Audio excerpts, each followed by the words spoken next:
Chapter 6. Making Frames. Methods appropriate for the certified framer. Candidates for GCF should be able to make frames that are a correct interpretation of the design, function, cost and time requirements as set out in the written job sheet. Candidates must be able to work with the maximum economy of materials and time. They must be able to recognize and reject faulty materials and select materials of the appropriate strength and quality for each job. Finished frames must be blemish-free. Cuts must be clean, straight and accurate. There must be sufficient clearance for the expansion of materials and frames must be structurally sound. Candidates are expected to know enough about various types of artwork to enable them to select the most appropriate method for attaching the artwork to its undermount, e.g., dry mounting, conservation hinging.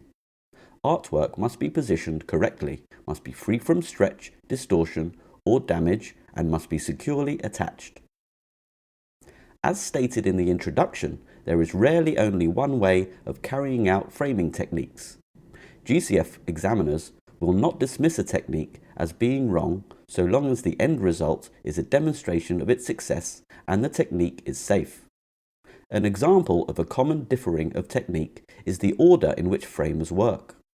Some start by cutting and assembling the moulding, while others leave this until the end and fit it around the glazing, window mount, etc.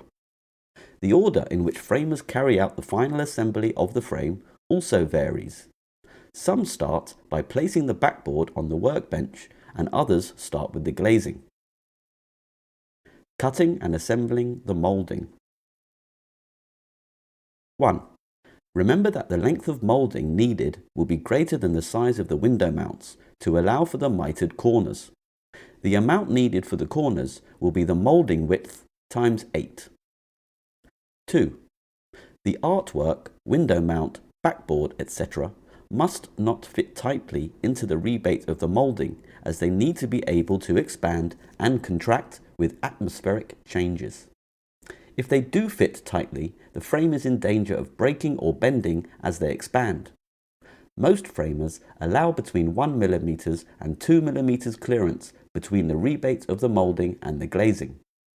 As an example, if the overall size of the glazing is 200 by 300 mm, the rebate size should be 202 by 302 mm.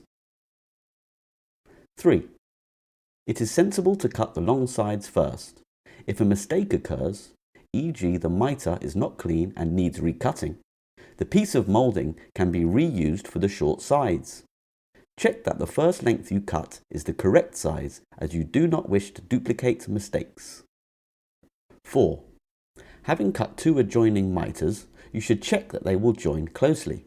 The GCF examiners will not allow gaps. 5.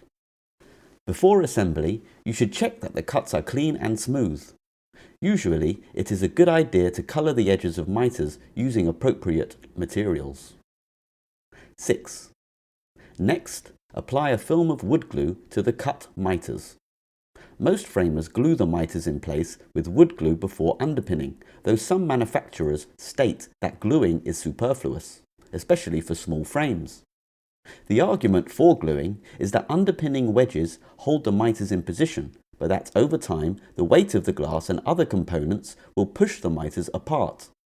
If the frame is properly glued, this is much less likely to happen. 7. You must, of course, join a long side with a short side to create a rectangular frame. To avoid confusion, it is best to have a system to which everyone in the workshop adheres, e.g., always have the long side to the left and the short side to the right when joining 2 pieces of moulding. There is then only one way of joining the last 2 corners. 8. The exact positioning of the wedges and the size and quantity depends upon the moulding design. If wedges are too close to the outside edge, they may either split the moulding or open the mitre. Figure 19.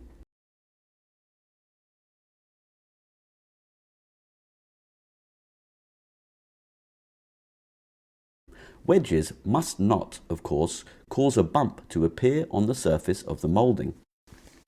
You must consider the thickness and density of the wood and the size of wedge required, and aim to insert the wedges at the thickest point of the moulding first.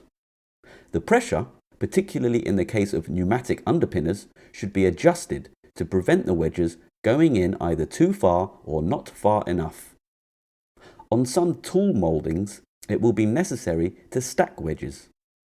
Be careful about the positioning when stacking, as wedges have a tendency to curve outwards. 9. Once the frame has been joined, you must remove any excess glue from the front and back of the moulding.